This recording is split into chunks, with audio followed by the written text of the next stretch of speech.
I'd been documenting Chicago's abandoned buildings for 5 years, and my Instagram followers knew exactly what they were getting from my account.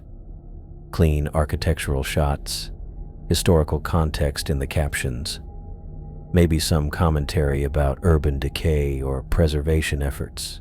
No clickbait titles about haunted locations, no dramatic music over shaky camera footage, and definitely no claims about supernatural encounters.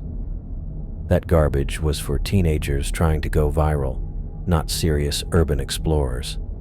My phone buzzed with a direct message notification while I sat at my kitchen table, editing photos from last weekend's trip to an old factory on the west side. The username looked familiar. Greg Martinez, another Chicago explorer I'd crossed paths with in online forums. We'd never met in person, but I recognized his work. Solid documentation, good research, no theatrical nonsense. His message was short. "Mike, you need to see this.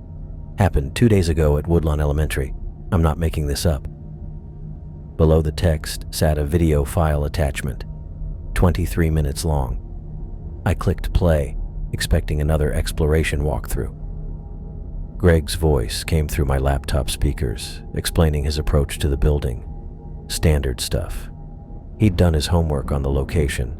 Woodlawn Elementary had closed in 2019 due to budget cuts, leaving a 3-story brick building to slowly deteriorate on the south side. The city had boarded up most access points, but Greg had found a way in through a basement window. The first 15 minutes played out exactly like every other exploration video I'd watched. Empty hallways, overturned desks, graffiti tags, broken glass crunching under his feet. Greg narrated as he moved through classrooms, pointing out architectural details and making observations about the building's condition. His voice stayed calm and measured, the way mine sounded in my own recordings. Then everything changed. Greg had been checking out what looked like the main hallway on the second floor when he stopped talking mid-sentence. The camera went still, and I could hear his breathing shift, slower, more controlled, like he was trying to stay quiet. For maybe 30 seconds, nothing happened except the ambient sound of wind moving through broken windows. Then I heard it too. A woman's voice, distant but clear, singing something I couldn't quite make out. The melody wandered up and down without any obvious pattern, almost like a nursery rhyme someone had forgotten half the words to. Greg whispered into his camera, "Do you guys hear that?" His voice had completely changed, tight with nerves I'd never heard from him before. The singing got louder. Not closer exactly, but more distinct, like someone had turned up the volume. I caught fragments of what sounded like a name being repeated. Tommy, maybe, or Timmy, woven into the wordless melody. Greg started backing toward what looked like a classroom doorway, his camera work getting shakier. Through the viewfinder, I watched him duck inside an old kindergarten room and position himself behind a cluster of tiny plastic chairs. The singing continued in the hallway outside, and now I could hear footsteps too. Bare feet on linoleum, slow and deliberate. "Tommy, where are you, Tommy?" The voice was clearer now, sweet and patient like a mother calling her child for dinner. "Come out. Come out, Tommy." Greg's breathing was quick and shallow. The camera shook in his hands as the footsteps passed right outside the classroom door. I saw some red fabric move past the door frame, a dress or skirt, flowing as someone walked by. The woman kept calling the name, her voice moving back and forth in the hallway like she was pacing. Sometimes she'd stop and the building would go quiet except for Greg's panicked breathing. Then she'd start again, always returning to that sing-song call. "Tommy, Tommy, where did you go?" This went on for maybe 5 minutes. Greg stayed completely still behind those little chairs, and I caught myself holding my breath even though I was watching from my kitchen table. The woman's voice had something wrong with it. Too cheerful, too patient, like someone playing a kid's game that stopped being fun hours ago. Finally, the singing and footsteps moved away, getting quieter as they headed toward what must have been the far end of the hallway. Greg waited another full minute before he whispered, "I'm getting out of here." The rest of the video showed his escape route, sneaking back toward the basement window, moving as quietly as possible, constantly looking over his shoulder. Just before he reached the exit, he turned the camera toward the second floor and I saw her clearly for the first time. A woman in a red dress standing at the broken window at the end of the hallway, looking down at him. She wasn't calling anymore, just watching. Greg crawled through the basement window and ran across the weedy playground toward the fence line. When he looked back one more time, the woman was at the school's front entrance, still wearing that red dress, still watching him leave. The video ended with Greg out of breath in his car, his face red and sweaty in the phone's front-facing camera. "I don't know what that was," he said, "but I'm never going back there." I watched the whole thing again right away, then a third time. 5 years of urban exploration had taught me how to spot the fakes. Bad audio mixing where ghostly voices got added in later. Convenient camera glitches right before the supernatural encounter. Friends playing pranks just outside the camera's view. Greg's video had none of those signs. His fear looked real. The audio was consistent throughout, and the woman appeared too briefly and from too far away for fancy staging. The timestamp in the corner read, 2 days ago, 3:47 p.m. Woodlawn Elementary School, just like Greg had said. I closed my laptop and sat back in my kitchen chair, thinking about what I'd just seen. For 5 years, I'd been dismissing this kind of content as fake drama.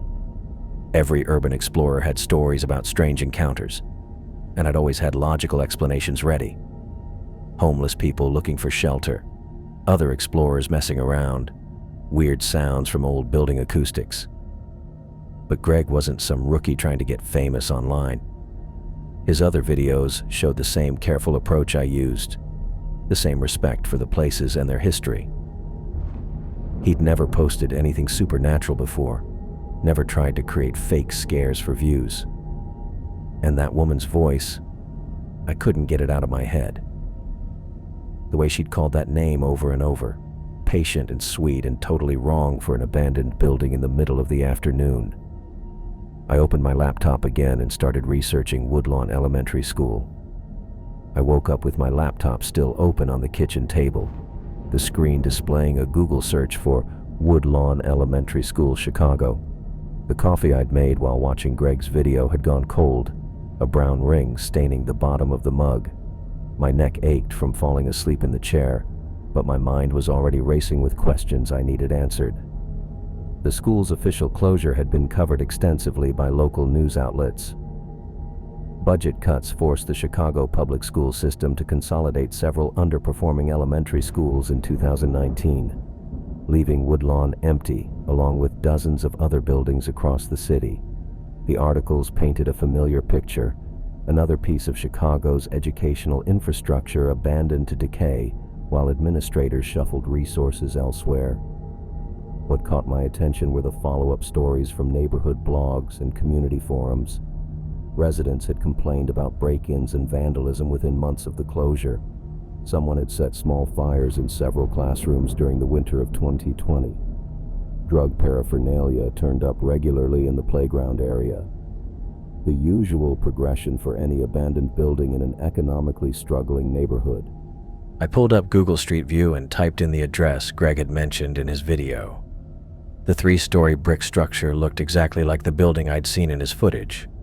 Same broken windows, same graffiti tags across the exterior walls, same chain-link fence with obvious gaps cut through the metal. I rotated the view to check all angles, identifying the basement window Greg had used for entry on the building's east side. Cross-referencing his video with the street view images confirmed everything. The timestamp, the approach route, even the specific section of fence he'd climbed through. Greg hadn't fabricated the location or staged his entry point. The red dress detail still felt unusual, but people experiencing psychological breaks often fixated on specific clothing or objects. I'd encountered similar situations during previous explorations. A man in an old factory who insisted on wearing a construction helmet everywhere, a woman in a defunct shopping mall who carried 3 different purses simultaneously. The singing and calling could be symptoms of auditory hallucinations or simply someone talking to themselves. The patient, repetitive nature of it, actually fit with certain mental health conditions I'd read about online. My rational mind had built a complete framework for everything Greg had experienced. Someone was living in Woodlawn Elementary, probably a woman dealing with psychological issues, and she'd worn a red dress that day for whatever personal reasons drove her choices.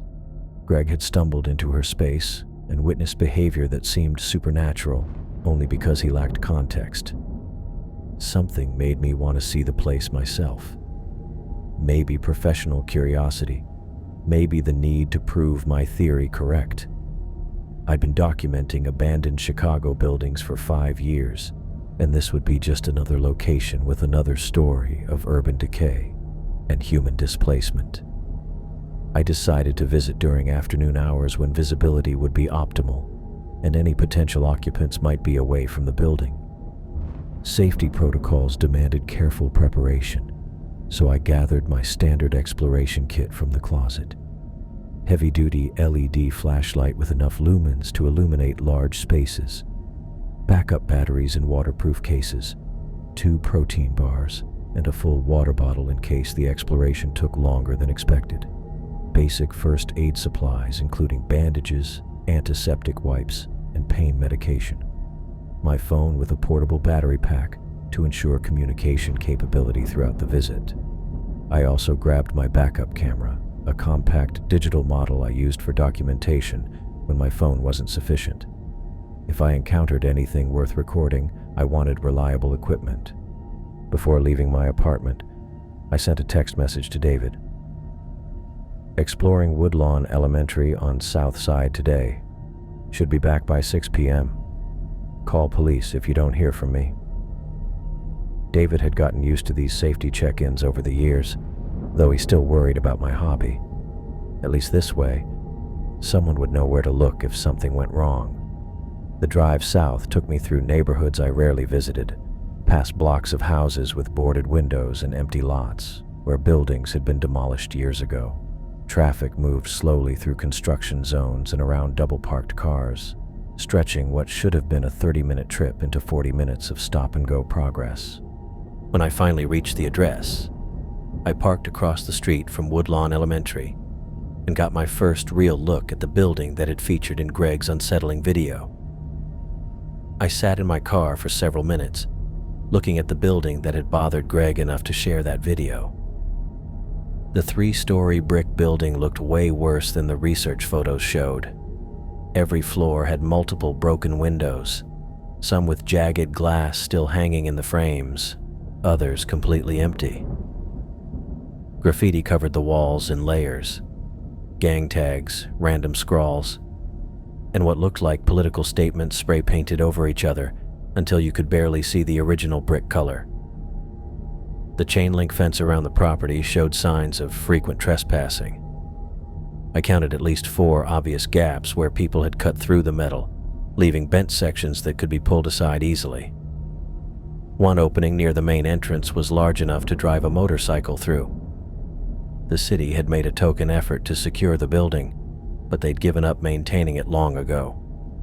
Getting out of my car, I pulled my backpack over my shoulders and checked that my phone was recording my location. The safety protocol felt more important here than at most places I'd explored.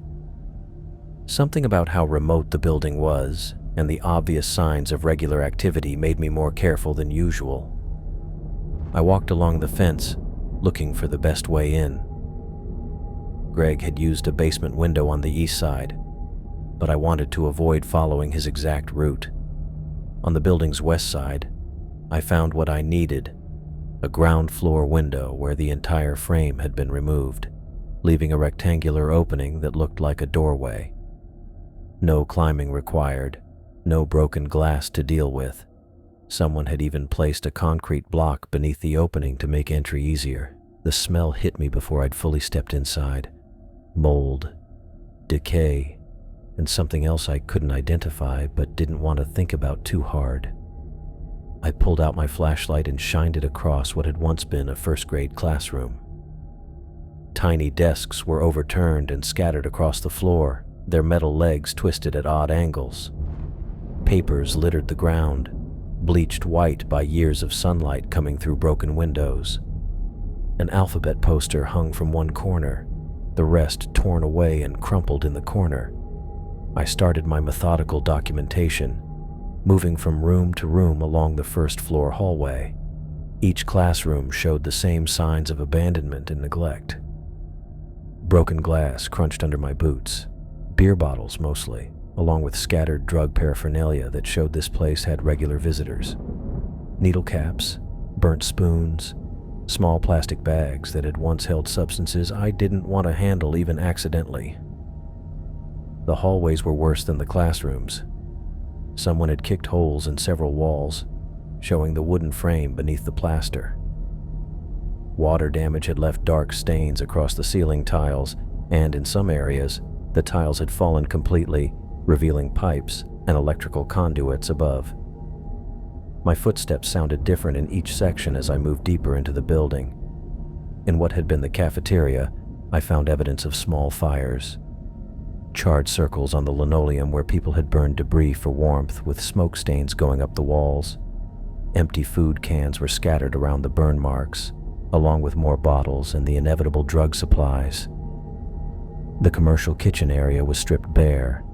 Anything valuable had been removed years ago.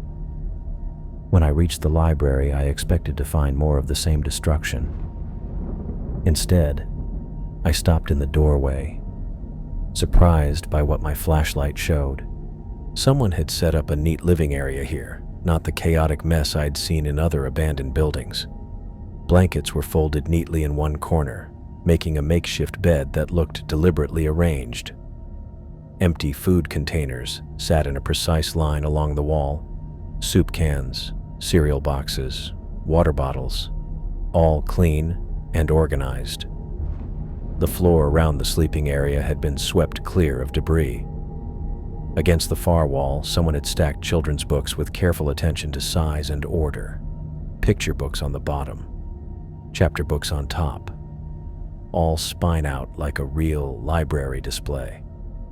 The books themselves looked worn but clean, as if someone had been reading them regularly. What caught my attention most was the doll propped against the book stack.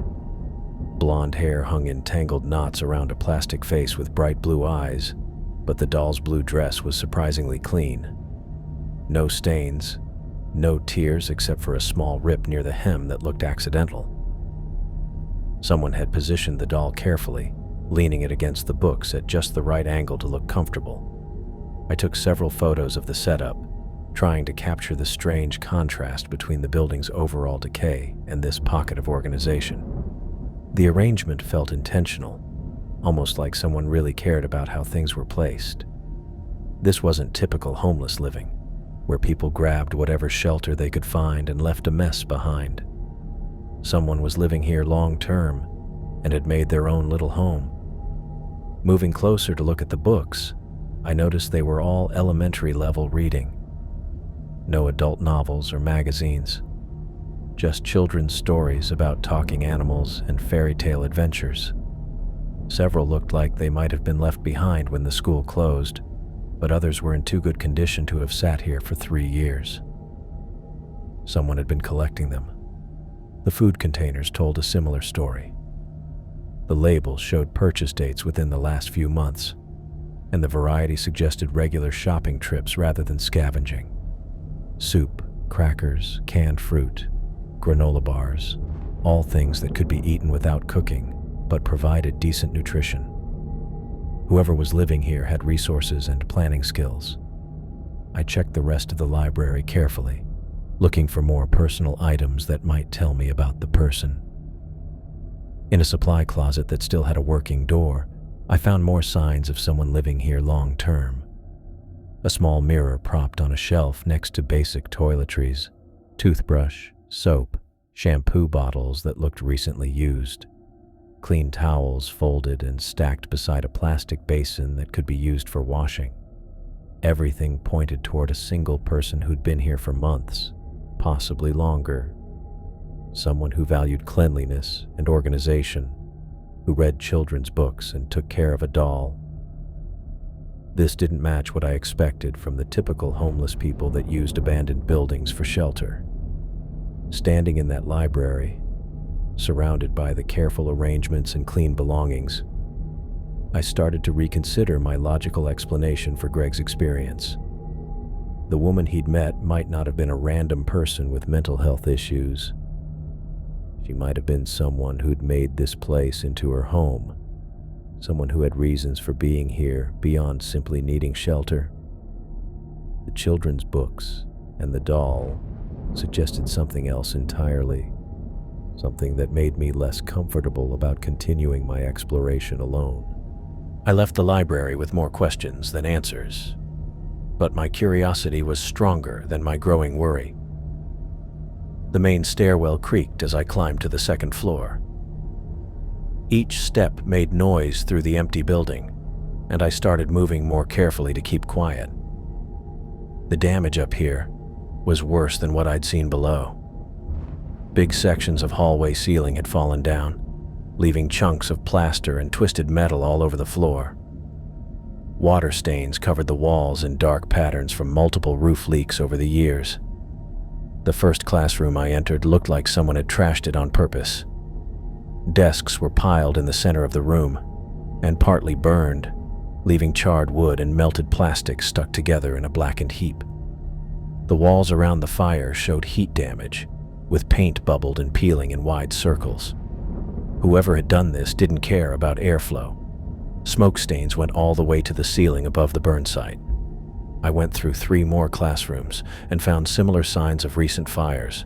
Not the careful, contained burns I'd seen in the cafeteria downstairs, but careless destruction that could have easily spread through the entire building. The smell of burned plastic hung in the air, mixed with something chemical that made my eyes water. These fires hadn't happened years ago when the building was first abandoned. The debris patterns and ash suggested much more recent activity. I took out my camera and documented each burn site carefully. The pattern didn't make sense if I assumed one person was living here. The library showed careful organization and long-term planning. But these classrooms showed destructive behavior that didn't match that level of control. Either multiple people were using this building, or the single person had very different states of mind at different times. As I knelt to take pictures of the ash patterns in the 4th classroom, something caught my attention in the dust near the doorway. Footprints, clearly defined and recent enough that they hadn't been disturbed by wind or falling debris. Small prints, narrow and completely bare, without any sign of shoes or socks. The toe marks were clear, and the distance between steps suggested someone much shorter than average adult height. I followed the prints with my flashlight beam, tracing their path from the classroom door toward the main hallway. They moved in a straight line, not the wandering pattern I'd expect from someone exploring randomly. These prints had purpose, as if the person knew exactly where they were going. The prints matched the detail from Greg's video that had bothered me most, the sound of bare feet on linoleum that he'd recorded so clearly. Someone had been walking these halls without shoes, and recently enough that their tracks were still visible in the dust and debris. I stood up slowly, suddenly aware that the building felt less empty than when I'd entered. The organized living space, the recent burns, and now fresh footprints showed someone was still using this place, making my presence here feel like I was trespassing in someone's actual home. From somewhere deeper in the building came a soft scraping sound, like something being dragged across the floor. I held my breath and turned my head toward the noise, trying to figure out where it came from. The sound lasted only a few seconds before stopping completely, leaving me wondering if I'd actually heard anything at all.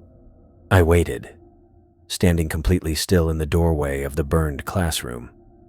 My own breathing seemed loud in the silence, and I became aware of every small movement I made. The rustle of my jacket, the slight creak of floorboards under my feet, even the quiet buzz of my flashlight. But whatever had made the scraping sound didn't happen again. After a full minute of listening, I told myself it was just the wind pushing debris around somewhere else in the building. Old buildings make constant noise as they settle and move, especially buildings with this much damage. I'd heard similar sounds in dozens of other abandoned places without finding any people causing them. Moving toward the administrative offices at the far end of the hallway, I followed the bare footprints as they led me deeper into the building. The principal's office door hung open, showing another space that had been completely trashed. File cabinets were knocked over and their contents scattered across the floor, creating a carpet of water-damaged papers and folders. Someone had used spray paint to cover every wall with overlapping tags and messages, most of them unreadable because of the multiple layers. But the main office area behind the reception desk showed signs of the same careful organization I'd found in the library. A supply closet with a working door had been turned into storage space for personal belongings. Women's clothing was folded and stacked on makeshift shelves created from flipped milk crates, jeans, sweaters, blouses, all clean and arranged by type and color. The selection suggested someone who could go shopping regularly, not the random mix of donated or scavenged items I'd expect from typical homeless people. On the windowsill facing the playground, toiletries were arranged in a neat line, shampoo and conditioner bottles both nearly full. A bar of soap in a plastic container, a toothbrush standing up in a coffee mug next to a tube of toothpaste, deodorant, lotion, even a small bottle of perfume that looked recently bought. Everything suggested someone who kept up regular hygiene routines and cared about how they looked. Food wrappers in a small trash bag provided more evidence of recent occupation. Granola bar packages with expiration dates still months away.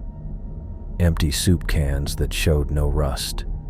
Plastic containers that had held fresh fruit, based on the product labels still stuck to the sides. This wasn't survival eating. Someone was maintaining a varied diet with food that required regular shopping trips. I took pictures of each discovery, building a visual record of what looked like a functioning living situation hidden within an abandoned building. The contrast between the building's obvious decay and these pockets of careful maintenance created an increasingly complex picture of whoever called this place home. As I adjusted my camera settings to capture the toiletry arrangement more clearly, I heard distinct footsteps from somewhere below me. Not the random settling sounds I'd been hearing throughout my exploration, but the unmistakable rhythm of human movement. Slow, deliberate steps against linoleum flooring, moving with purpose rather than wandering. I froze completely, listening. The footsteps continued at a steady pace, suggesting someone who wasn't trying to hide but also wasn't hurrying. The sound carried clearly through the building's damaged structure, allowing me to track the movement as it progressed through the first floor. The steps paused directly below my position in the administrative office area. Complete silence stretched for what felt like several minutes, though it was probably only 30 seconds. Then the footsteps started again, but now they were moving in a different direction, toward the main stairwell I'd used to reach the second floor. Someone was coming upstairs. I quickly thought through my options as I realized the person below was heading toward the same stairwell that was my main way out. I needed to find another way off this floor, and I needed to do it without making noise that would give away where I was. Moving as quietly as possible, I stepped carefully around the scattered office junk and headed toward the opposite end of the hallway. Emergency exit signs were still visible on some walls, though most were cracked or partly covered by graffiti. If this building followed standard school design, There should be a second stairwell near the far end that would let me reach the first floor without running into whoever was climbing the main stairs. As I passed one of the broken windows overlooking the playground, movement below caught my attention. I positioned myself to look down without being seen against the window frame, using the jagged glass pieces as cover. A figure in red fabric was moving through the first floor hallway directly beneath me. The color matched exactly what Greg had described in his video. Bright red, flowing like a dress or long skirt. From this angle, I couldn't make out details about the person wearing it. But the fabric's movement confirmed someone was definitely inside the building and moving like they knew their way around the damaged hallways. The footsteps I'd been hearing suddenly made perfect sense. This was the building's occupant, the person who'd created those careful living spaces and left the fresh footprints in the dust. Greg's supernatural encounter had a completely normal explanation. He'd stumbled into someone's home and seen behavior that seemed strange, only because he didn't understand the situation. But knowing what was happening didn't make me feel any safer about being trapped on the second floor, while that person climbed toward where I was. The emergency exit sign at the far end of the hallway was barely readable through layers of spray paint, but I could make out the arrow pointing toward what should be a secondary stairwell. I walked as quietly as possible along the damaged corridor, stepping carefully around fallen ceiling tiles and broken glass that could announce my presence with a single wrong step. Behind me, the footsteps had reached the second floor landing. The measured pace continued, but now a soft noise accompanied the movement, a woman's voice carrying a melody I couldn't recognize. The tune had no pattern, rising and falling like someone singing to themselves while doing everyday tasks. It should have been normal, but something about it made the hair on my arms stand up. I pressed myself against the wall and looked back toward the main stairwell. The red fabric was visible now, moving slowly along the hallway in my direction. Whoever was wearing it seemed in no hurry, stopping occasionally at classroom doorways as if checking on spaces they knew. The noise never stopped, keeping its wandering melody that bounced off the damaged walls. Reaching the end of the corridor, I found the area where the emergency stairwell should be located. Instead of an exit, I discovered a solid wall covered in the same layered graffiti as the rest of the building. At some point during renovations or budget cuts, the school district had sealed this stairwell permanently. My alternative escape route didn't exist. The principal's office door stood slightly open just a few feet away. I had no other options. The main stairwell was blocked by the approaching figure. The emergency exit was sealed, and the windows on this floor were too high above ground level for a safe jump. I needed to hide until the person passed by, then make my way back to the main stairs when the coast was clear. I slipped through the narrow opening into the principal's office, pulling the door almost closed behind me while leaving enough gap to watch the hallway. The space was larger than the classrooms, with tall windows that would have shown the playground when the building was working. Now they were cracked and partially boarded, allowing only scattered beams of afternoon light inside. The smell hit me immediately, thick, sweet, and nauseating in a way that made my stomach lurch. I'd dealt with plenty of bad smells during urban exploration, from mold and decay to human waste and chemical residue. But this was different. This was organic rot, the unmistakable stench of decomposing meat that seemed to coat the inside of my nostrils with each breath. I pulled my shirt collar up over my nose and mouth, trying to filter the air enough to function. The principal's desk was in the center of the room, its surface cleared except for a single cardboard box positioned directly in the middle. The box was open, its flaps folded back to reveal the contents inside. My flashlight beam found the box before my brain could process what I was seeing. Long, dark hair spilled over the cardboard edges, framing a woman's face that stared upward with glassy, unfocused eyes. The skin was pale gray, with dark veins visible beneath the surface, and the neck ended in a ragged, torn edge where it had been separated from the body. I stumbled backward, my rational mind struggling to accept what my eyes were showing me. This wasn't abandoned building decay or vagrant occupation. This was a severed human head, deliberately placed and recently enough that the smell of decomposition filled the entire room. The woman's features were recognizable in a way that made my chest tighten. The facial structure, the length and color of the hair, even the blank expression matched what I'd seen in Greg's video. This was the woman in the red dress, the figure who had watched him from the school's broken windows. But if this woman was dead, decapitated, and displayed like some twisted trophy, then who had Greg actually encountered? Who was wearing the red dress and making that noise in the hallway outside this office right now? My foot caught the leg of an overturned chair as I tried to back away from the desk. The metal scraped loudly against the linoleum floor, creating a harsh, scraping sound that carried through the office and out into the hallway beyond. The noise stopped immediately. Rapid footsteps replaced the previous measured pace, moving directly toward the office door with purpose and speed. I spun around, searching desperately for another exit. The windows were my only option, painted shut and partially boarded, but potentially breakable if I could find something heavy enough to smash through. I grabbed a metal stapler from the floor and rushed to the nearest window. The paint had created a seal so thick that the window frame wouldn't budge despite my pulling with both hands. I raised the stapler to strike the glass, but the footsteps had reached the doorway. The door swung open with a slow, deliberate creak. The figure standing in the entrance was tall and skinny, with stringy hair hanging around a face that twisted into an expression of pure joy at finding me cornered in the office.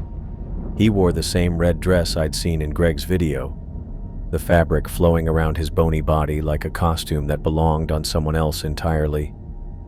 But it was what he held in his hands that made my legs go weak. Another severed head hung by its hair from his grip, fresh blood still dripping from the ragged neck wound onto his bare feet. The face was unfamiliar, but the terror frozen in the dead features suggested this person had seen exactly what was coming in their final moments. The man's smile widened impossibly, showing teeth that were stained dark with substances I didn't want to identify. When he spoke, his voice was high-pitched and sing-song, like a child announcing a game. "Tommy's been such a bad boy, hiding from Mama." I grabbed the nearest filing cabinet and threw it at him with all my strength. The metal crashed into his legs, making him stumble backward just enough for me to squeeze past his reaching arms and run into the hallway.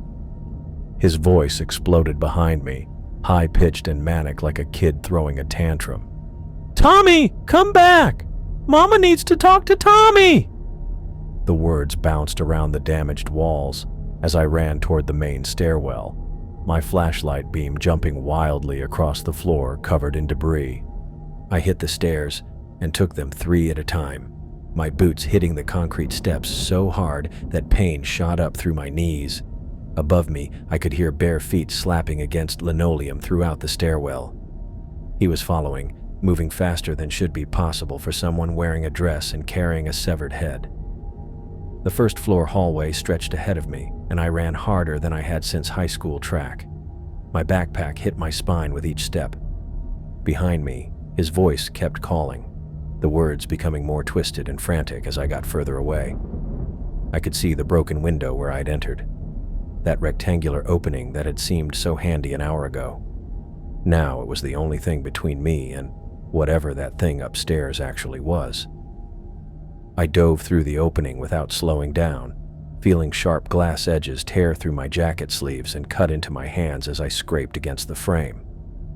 Blood immediately covered my palms, but I didn't stop to check the damage. My feet hit the overgrown playground, and I stumbled through tall weeds and scattered playground equipment toward the fence line where my car waited on the street. Rusty swing sets and a broken slide got in my way, forcing me to dodge around them while trying to stay fast.